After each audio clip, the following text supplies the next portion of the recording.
नहीं बनते इस तरह क्वेश्चन। देखिए कैसे बनाते हैं।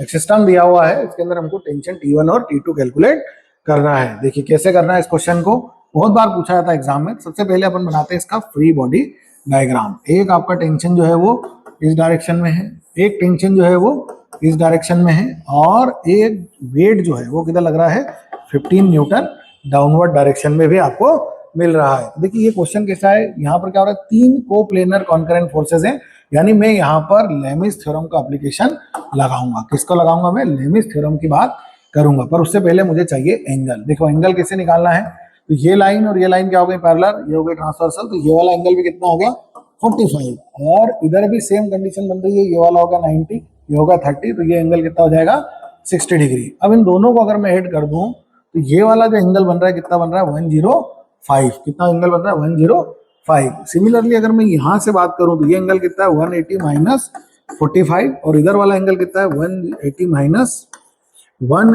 माइनस 60। ये दोनों एंगल हमको यहाँ पर मिलने वाले हैं। ये एंगल कितना हो गया मेरा 180 माइनस 45, और ये वाला एंगल क्या हो गया मेरा 180 माइनस 60। अब मैं अप्लाई करता हूँ लेमिस थ्योरम। लेमिस थ्योरम क्या बोलता है, लेमिस थ्योरम बोलता है, इसको करो T1, वो बोलता है T1 upon sine of angle between other to.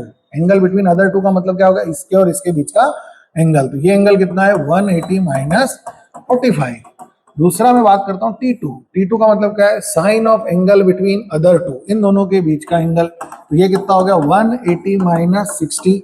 और तीसरा मेरी बात करूं तो वो है 15 upon angle between other two. Angle between other two यानी कि sign 105।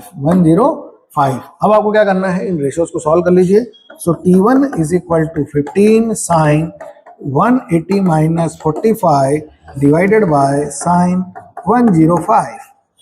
T2 is equal to 15 sin 180 minus 60 divided by sin 105। इन दोनों को आप सॉल्व कीजिए, आपका आंसर T1 और T2 मिल जाएगा। sin 180 minus theta is equal to sin theta करके सॉल्व कर सकते हैं। Thank you.